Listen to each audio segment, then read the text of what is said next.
everybody. Welcome back to Going for Two with Jack Taylor. My name is Jack Taylor. And my name is Hunter too. And, man, Mississippi State baseball is just fun right now. It is fun. We had 1 week like this in Mississippi State football, so hopefully this isn't the same thing. I wish you wouldn't say that. But we are having a lot of fun right now. Watching good baseball, not watching the other team score a lot of runs. Yeah. Or any at all. Yeah, none at all. So and you know how you just talked about how we used to have some good weekends for Mississippi State football. Yesterday, KJ tweeted out high on optimism. And I really wanted to say, yeah, KJ, we all were. Ooh, wow. But I was optimistic that he was going to get a statue after our Heisman in the national championship. You know, I'm glad that hot takes exist. Yeah. So I'm going to start this off. No Friday morning motivation because it's Saturday. Saturday. So I'm going to start with some Saturday baseball critique. Just some things that I see in the baseball community that just really grind my gears, if you will. So when a pitcher has thrown not like complete innings, so it's like 5 2/3 innings. When a stat sheet says 5.2 innings, 0.2 is not 2/3. 0.2 is 1/5. And you can't really throw a fifth of an inning because that just doesn't make sense. So let's fix that. Let's do better. Let's just put 2/3 if we're talking about 2 outs.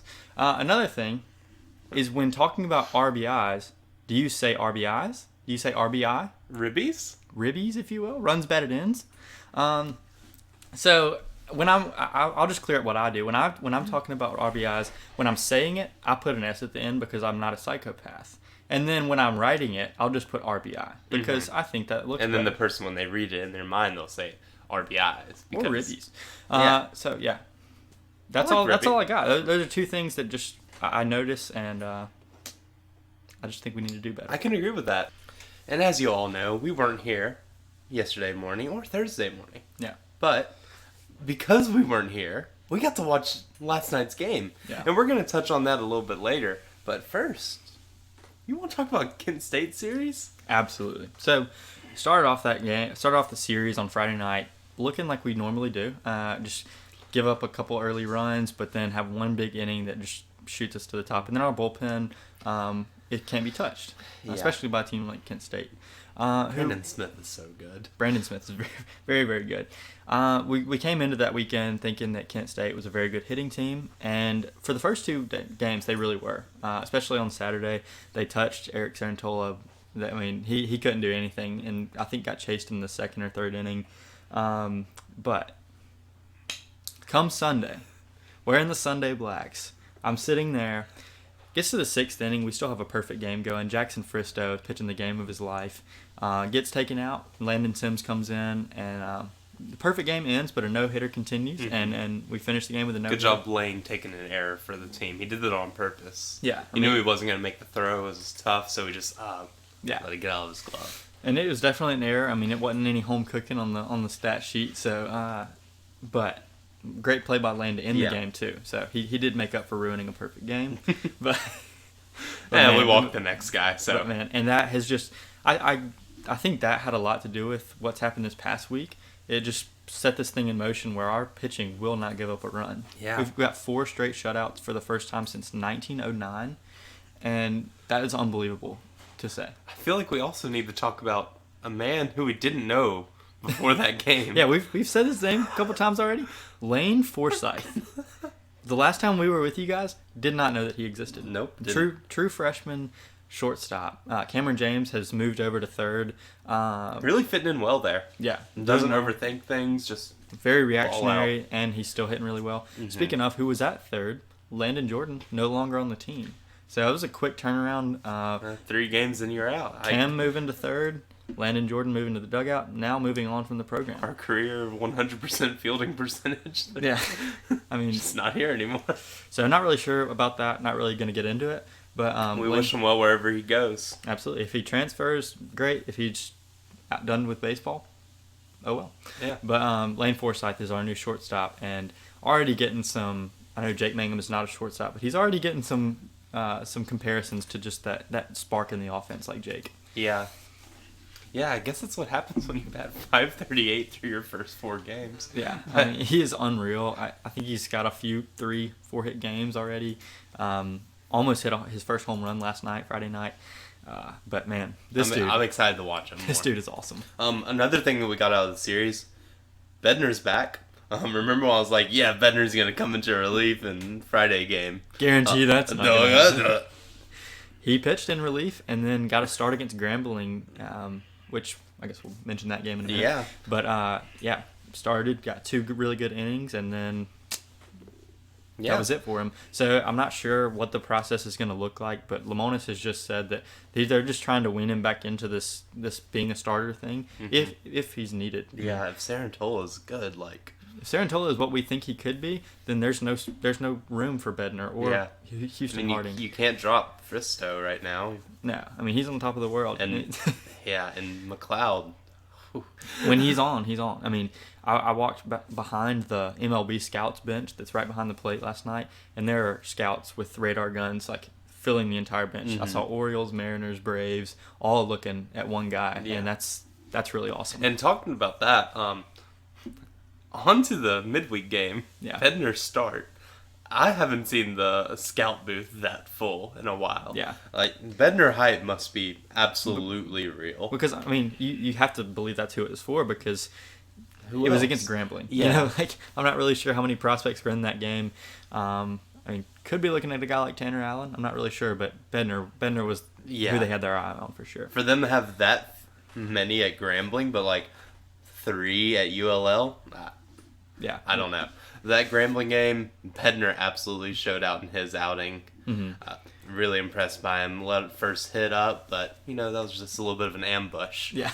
Like first batter after a no-hitter, they have to get a hit, right? You know how this works. You can't, I mean, that's too much pressure to put on our team at that point. Yeah, but we ended up shutting them out. And, that gave us 3 straight shutouts. That was the first time since Ron Polk's first year at Mississippi State, 1976, I believe.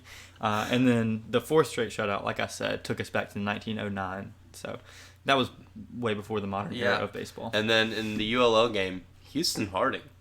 Oh my gosh, that was Great game. I mean, 5 innings, I think 8 strikeouts. He does this weird little double pump of the hips. Yeah. That, I don't know. He got called for 1 balk that moved a runner to third. Gave us our first little scare of like maybe this 3rd straight shutout's not going to happen. And then gets the strikeout on a high fastball and just flexes on the umpire. It was some fun times. I like Hootie.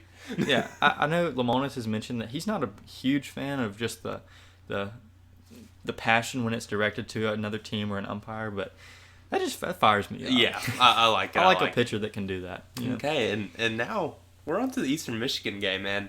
We watched last night's game, and that was fun. That was fun. McLeod is back. I know it's against Eastern Michigan. I don't know how well they hit. They've played like 6 games so far, but... Yeah, so in 5 innings, Christian McLeod got 11 Ks, gave up 1 hit. I'm not sure that he walked anybody, and just was in command from start to finish. There was 1 ball that was hit pretty hard to left field, but I mean, left center maybe. It was a pretty deep ballpark. Held it. Yeah, pretty deep part of the park, so held it there, and we were able to get our 4th straight shutout with a big help from him. Crazy. But that game we got to see a lot of guys get a lot of at-bats. Got a lot of at-bats, got a lot of bullpen. But let's look at these guys who came in and pinch hit. So you have a guy like Kite Mcdonald. Is somebody that the nation's, or at least our eyes are on right now, because he's had 4 at-bats at Mississippi State, 3 hits, all of them doubles. That's just taking, like I think on the broadcast last night, that's just a classic example of taking advantage of your opportunities. Because right now it's looking like left field could be one of those revolving door positions for us. That in first base, I guess. Yeah, where, I mean, it could be Brad Cumbus, Drew McCowan, Kite Mcdonald. I mean, he's inserting his name right there. If his defense is good enough, you could see him start and wouldn't be surprised. Another one of those is first base. Like last night we saw Brandon Pimentel come in and did he get a hit? No, he got walked. He got walked. Okay, so in the big walk inning. There was a stretch where Eastern Michigan had 28 pitches, 26 of them were balls. That was probably one of the loudest ovations of the night was when they finally got a strike. And but, then you got a guy like Braylon Skinner who he walked and then Kite the double scored from first. Yeah, loudest the park was the whole night. Yeah, that's really that crazy. was electric. I'd really like to see Braylon get more at-bats. I know he's coming off of an injury. I know it must have felt something last night, but didn't strike out. Yeah, Scored. You got he was one of those guys that in spring ball, like fall ball, in the fall World Series, he was a guy that you were thinking could be that starting left fielder, and then a hand injury has just limited him a lot. But Lamona said he wasn't supposed to get wasn't supposed to even get 2 at bats in the game, but because this inning of just let's take a round trip around the bases, he got 2 at bats and was able to do well in both. Yeah. So. Another guy, Case Garner, is a name that we keep hearing. He had 1 at bat, I think walked and scored a run, another in that walking inning. But that was such a weird inning. Yeah. Like I know we mentioned first base kind of being another revolving door position. And it's hard to believe that Josh Hatcher might not be the starting first baseman because, I mean, you've been hearing his name since 2018. I mean, he's a big part of that lineup. When he makes contact, it's usually a good hit. He's going to hustle. He'll get infield hits, stretch singles into doubles. He'll steal bases. But, I mean, he is batting in the 200s, and you have to think, like, maybe a guy like Brandon Pimentel could come in there and hit for more power. I'd really like to see if Brad could play first. Yeah. It seems like he could. He's 6'5". Looks like a first baseman. Yeah. But, you know. I mean, you got Hatcher, who's like this wiry, skinny guy, kind of like me, I guess. And then Brad, I mean, he's huge. He's a football player. Yeah. And he looks like he could be a first baseman. And onto our pitching for that game. McLeod, we already know, great through 5 innings. Yeah. Brandon Smith came in, 2 strikeouts in an inning. Great. Yeah. And Riley Self came in, let up 2 hits. I mean, I was thinking the shutout was... The 4th straight shutout was not going to happen at that but point. But Riley got out of it. And Absolutely. Then Parker Stinnett came in, and that performance was electric. Yeah. The difference between his fastball and his changeup was like 11 to 12 miles per hour. Made 2 batters look stupid. Yeah. He's a guy that I think was kind of looked over early in the year. He was considered to be one of those guys who could be the 3rd starter for the weekend. Got some contact tracing and wasn't able to travel to Texas, so Fristow jumped at the opportunity. I'm honestly glad. Yeah. I mean, Parker Stinnett throws 96 miles an hour. He's a junior transfer from a JUCO. So we'll see him next year, and he could be in the rotation. But right now, I think he's just on the long list of really good bullpen arms for us. Yeah. And I think that wraps it up for the Friday game for us. Yeah. So, on to today's game. The biggest question has to be Sarantola. Yeah. I mean, if he can have a kind of like this resurrection, kind of like McLeod had last night, where he just comes back and does exactly what we're expecting him to have done,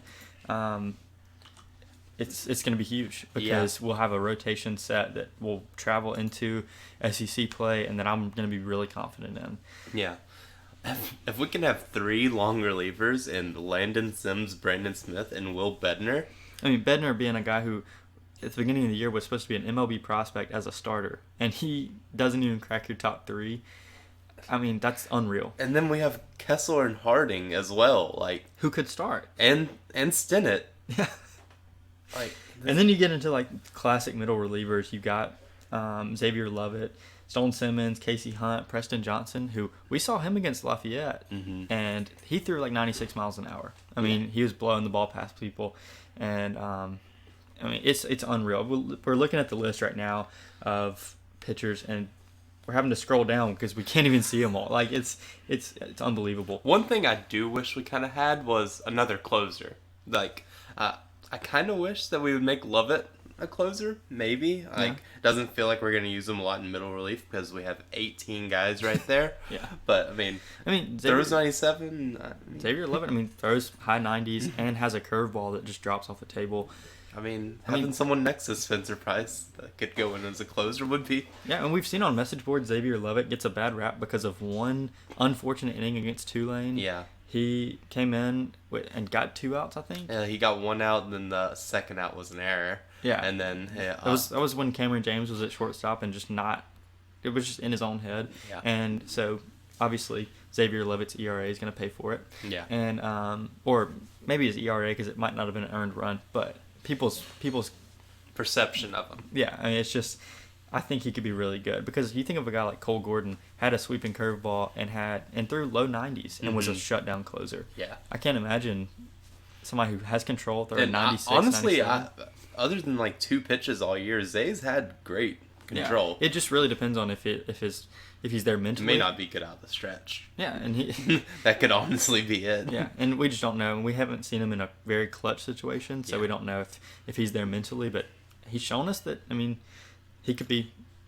Yeah, I'd love to see it. There's tons of guys in here that I'd also love to see in that same position. Yeah. That being said, though, Spencer Price is our guy as a closer, I guess. But we saw him against Tulane in a big situation, give up a home run. Not saying that's going to happen every time. Tulane was a very opportunistic team and took advantage of an error. So who knows? Yeah. It's times like this you're kind of missing Cole Gordon, but it's kind of selfish to say that because of the list that we're looking at right now. Yeah. We just need a 24th in there right now.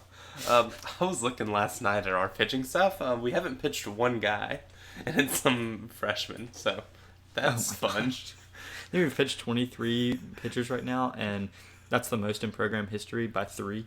2017. And we still have another one that we could. 2017, we pitched 20 pitchers all season, and it's March, and we've already broken that record. So that's wild. Okay. Unbelievable. Yeah, so what do you think about our lineup? We've talked about how our 2 kind of revolving door positions are left field and maybe first base. So, like, we have some options at either of them. Yeah. And I think... Actually, I have this on my phone. Let me pull this up real quick. So one thing that has changed since the last time we talked to you guys also, there was a question from Nathan Taylor. Should Scotty be the leadoff guy? And he has since become the leadoff guy. That is by far the best suggestion we've ever had on this show. Yeah. And we're going to say that Nathan spoke that into existence, and we're gonna take credit right there with him. Yeah. But, so Friday night against Kent State was just a really lackluster performance from us offensively and starting pitching, and after that game it's like Lamonis just decided to switch everything up. I mean, he put Forsyth in the lineup, switched Cam to third, put Scotty as the leadoff batter, and it has worked to perfection since then. We've put up double-digit runs twice since then, and obviously we haven't given up a run. So we're lava right now. Yeah. Okay, so it seems like our 3 big options at left field would be Brad, Kite, and McGowan. Mm-hmm. Which one of those would you take? I know Kite has just been unbelievable, but I'm putting Brad out there. Okay. Defensively, because I think you said there are some questions about Kite's defense, and we've seen Brad rob home runs. Yeah. I think he can dive and move a little bit. Yeah. Okay, and then at first base we have Pimentel. I think Colin Clark could play it because he's 6'4" and kind of also looks like a first baseman. Yeah. Once he's healthy, I'd like to see if he can play there, and then Hatch, all reliable. Yeah. Which one of those would you like to see right there? I'm gonna stick with Hatch for right now. Mm-hmm. Like I said, he's batting somewhere around mid 200s. So, I mean, you're gonna have guys. Not everybody on your team. Rowdy's batting that right now, and yeah, it's no question. Just I mean, stick it out. We've seen Hatcher go through an entire SEC season and stay in the lineup, so I figure he's there to stay. But I would like to see a guy like Pimentel get some pinch hit appearances at least. Yeah, I'd like to see Kellum once he's not injured. I know he's going through a little bit of health stuff right now, but he did get one start against, I think, Jackson State, first home game, and he might have started as the DH. But he's DH. And he didn't get a hit, but he's still just he looks like a ball player. Yeah, he does. So our midweek this week is Samford. Yeah, only have one game this week, and we saw Samford in the Tallahassee Regional, the magical run to Omaha where McNamee hit the walk-off against Florida State. We played Stanford the next day after that and beat them 10-9.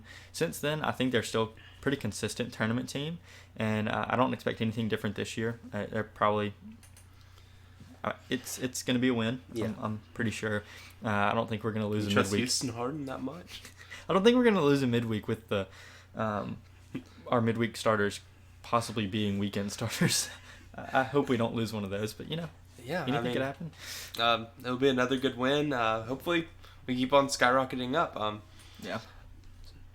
Vandy's playing Oklahoma State right now. Yeah. And one thing that we see about Vandy, I know this is looking too far ahead, but their bullpen is getting touched. Mm-hmm. They're starting pitching is not. Yeah, their starting pitching is unreal. They have possibly the number 1 and number 2 overall picks in the draft pitching for them right now. That's Kumar so Rocker stupid. and Jack Leader. But if you can get them into their bullpen, It seems. yeah. And something looking at another top team in the SEC, Arkansas, they have great pitching, Close games all the time. great hitting, but they are some smaller teams are taking them to extra innings. I get baseball is weird, but it's like they're behind until the 9th inning, and then they make these comebacks. They're not doing that to our bullpen.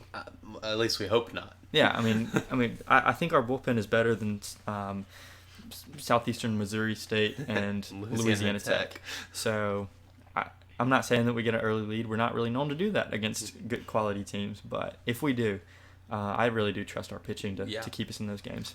One thing I did see on the message boards is they're expected to announce a 100% capacity for the Arkansas game.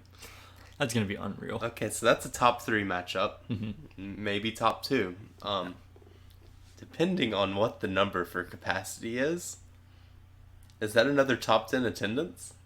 Even in COVID 2021? I think COVID's gonna make it drop a little bit because they're not gonna let. There's still gonna be a limit on student tickets. I'm pretty sure. I'm not sure, honestly. They're opening up general admission even more. I have no clue. I'm not saying it's gonna be I'm saying it's Would not it going be? to be. In a normal year, yes, it would be. Number 1 Arkansas coming in undefeated, and we go in there, sweeping them. We're gonna be. Friday and Saturday might both be. Dude, I don't know. Fridays are weird. Saturday It would be definitely crazy if it ended up being an attendance record during COVID. Yeah. I just thought about wish that last night. In the next couple of years we could get Arkansas out of the top 10 attendance list and just be completely Dudy Noble field straight down, because they had some game against South Carolina a few years ago that snuck in there, but still, the Stanford game, that was fun. That was a good one. That was electric. That was electric. Feels good. Yep. Sure does. So we had a lot of content today just because a lot's happened since the last time we saw y'all. So that actually does well for us because we have very limited Instagram questions. We did get one from Brooks Taylor that we've answered a little bit, but the question was just, has our staff figured it out yet? And I'm assuming that's about the pitching staff. Yeah. And that is a little bit to be determined. Today's a big question of it. Today I'm not going to say seal it because Eastern Michigan is not the same as LSU. It's not the same as Arkansas. Yeah, Sarantola's head's weird. Maybe it is. Yeah. Maybe the color of the jersey that he's throwing to. I don't know. Has a correlation. We don't know. Sorry. But, I would like to say that McLeod's game yesterday does a lot for that staff. But who knows? Starters just came out. Okay. Looks like we're running the same lineup. Ooh, Cumbus is starting. Oh, Cumbus is starting at left. Okay. I love Forsyth being the 9-hole hitter on this team. Yeah, Forsyth being the 9-hole hitter just lets you have another leadoff hitter, batting 9th right now. It's just that's fun to see. This is crazy. But Brad Cumbus and Drew McCowan, we've seen that for the most part this year. Just them kind of switching back and forth depending on if there's a right-handed pitcher or left-handed pitcher throwing, because Cumbus bats from the right side, McGowan from the left. So if he gets the start today, I'm assuming that means we're having a left-handed pitcher. Hancock's at catcher. They swapped the catchers up. Okay. We see that in midweeks a lot. Logan Tanner just taking a break from behind the dish because it's hard to throw 98 all the time from your knees. He takes a beating back there. Having to throw over to third base after 11 strikeouts. Also, would you like to see Sarantola knocking him off the backstop behind you? Maybe Hancock's just better at getting him off the backstop. Maybe so. He's spiking curveballs probably. It's going to hurt his chest a little bit. Gotta get up fast. Yeah. Poor Sarantola. But man, that was some. That just happened. We were just able to see the starting lineup for today. We're excited about that. And I'm really excited to watch this game. I think it's going to be a great time. Yeah. If Sarantola's good, all things in life will be fantastic. Yeah. And it's series like this against a team like Eastern Michigan. Obviously, it's not the highest quality opponent. It's not going to help your RPI that much, if at all. But having McLeod and Sarantola be able to gain confidence in this series moving forward to next weekend against LSU is the reason that you have series like this. Yeah, it is. I mean, it's like, why do you play South Alabama in football? Because you know you're going to win. Oh. If Dan Mullen hadn't worn shorts that game. No, but, all right. I think that's all we have today. Dude, and you know what's coming up fast? What's that? Spring football. We're about to have a little bit of content. Yeah, I'm excited about that. On our most bipolar sport. Yeah, and also, Super Bulldog Weekend came out with the dates for it. Do you want to talk about the Alabama game yesterday in basketball? Okay, all I'm saying is that we were down 47-19 at halftime. Great win against Kentucky. Finally beat Calipari, got over the hump, and Good then thing that helped a whole lot. completely fell off the hill after that. But Alabama. Is Howland still here next year? Alabama might be a number 1 seed in the tournament. I'm pulling for them actually because that is some of the most fun basketball I've watched in a very long time. Dude, could you imagine if we hired a coach that was like a little bit of a question and not like... Oh, so I would so much rather be a bottom feeder than be a number 1 seed in the tournament. Or a number 2 seed. Yeah, okay, so. I understand. Yeah, I understand how that feels. It only makes sense. I don't know why you'd want to compete. Guarantee Howland will be here next year. I don't think Cohen is going to fire somebody in COVID year. As weird as that sounds, I'm not sure that... Dude, we'd have a whole new coaching staff and everything. Yeah, because if Mike Leach didn't get the axe when the fan base was calling for it, I don't think Howland will either. Nah, we didn't have enough money for that. I wonder how much we owe Howland. Probably too much to do anything to him. Sports. I'm glad they're back. Yeah, I am too. I miss sports a lot. Yeah. Baseball's fun. I'm starting to kind of understand it. I mean, you're not making spreadsheets yet, but you're definitely you got some lists coming up, some potential lineups and everything. Yeah. I'm trying to just think about some things. All right, so that's all we have for today. Like we always say, if you have any questions throughout the week, even because we really do need some Instagram questions, don't wait for us to prompt you with the Instagram post. But just if you have any questions throughout the week, if you see another no-hitter and you're wondering, hey, is that a big deal? Yes, it's a big deal. No, I'm just kidding. But if you have any questions, please let us know, and please keep on listening. We love to bring this content to you guys, and we'll see you back next time. Thanks. I said we'll see him back next time, and we don't ever see these people. You can't see 13 people at one time. It's crazy. Now, what about our listener from Japan? We've never seen him. Or her. Why doesn't it tell us that? Why would it tell us their gender? Oh, it does. How dare we assume?